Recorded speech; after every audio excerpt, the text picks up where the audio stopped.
questions? Just first, what you saw the difference in that third quarter after the way the defense played in the first half? Yeah, I thought the first half, I thought we played really smart, hard, and did a lot of good things. Third quarter, I think it was 83-83 with about 2 minutes to go. And then we didn't close out that quarter well. I think we ended up being down 6 or 8. So that last 2 minutes, it gave them momentum going into the fourth. And then, that's where we fell short.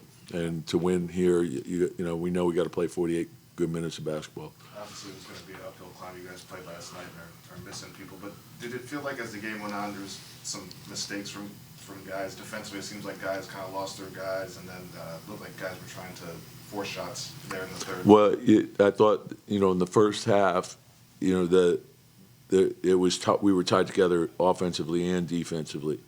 And then, like, some of it is, like when you're driving the ball, they got the second 7-footer coming. And I thought the decisions, the rim reads were good in the first half.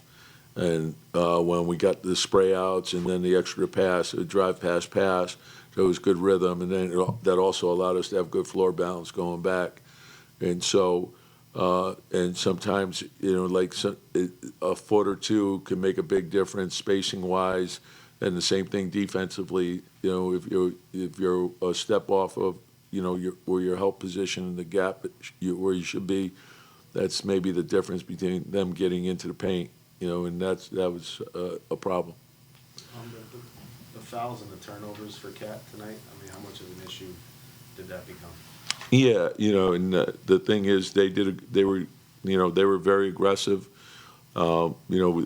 They forced turnovers, we forced turnovers, but the thing about it is, like when the second defender comes, just trust the pass, spray it out, and sometimes when you're missing, open threes, there's a tendency, particularly if you, like I said, I think it was 83-83 with 2 minutes to go in the third. And then they went on that run, and then you want to try to get the game back into it, and then if you rely too much on one-on-one, that's where usually the problems come. How much did it change your momentum the last 3 minutes of the second quarter when OG and Cat both picked up those 3 fouls? Yeah, and that's the way sometimes it goes, and just stay disciplined. There's a lot of physicality out there. We want the physicality, we want the contact, but we want it with intelligence. We don't want to pick up the cheap fouls. So I think that's an important part of that. Against these top teams, we know what the record is against the Celtics, the Cavs, and the Thunder. Is there a mental hill that needs to be over? No, because I think, there's, obviously the good teams they're going to have records like that against people, and like I said, sometimes you got to look at. You have to play really well to beat them, and we understand that. But you also have to look at all the factors that go into it. Is it a back-to-back? Are they? Do they have 2 days of rest? What's their situation? So you look at it. We're capable of beating anyone. We're capable of losing to anybody too. So just come back, take what you can, learn from the game, and then get ready for the next one. So then that's you never change your approach.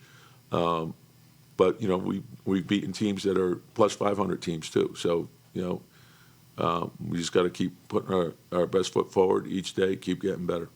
Not the loudest minutes or loudest stats for DeLon, but he just seems like to be a steady hand on both sides of the ball. Obviously, you're missing 2 backups. Do you anticipate when those guys get healthy trying to work DeLon in still, or is that just going to be a process you'll figure out? Well, I think you got to settle on a rotation, and then once you settle on the rotation.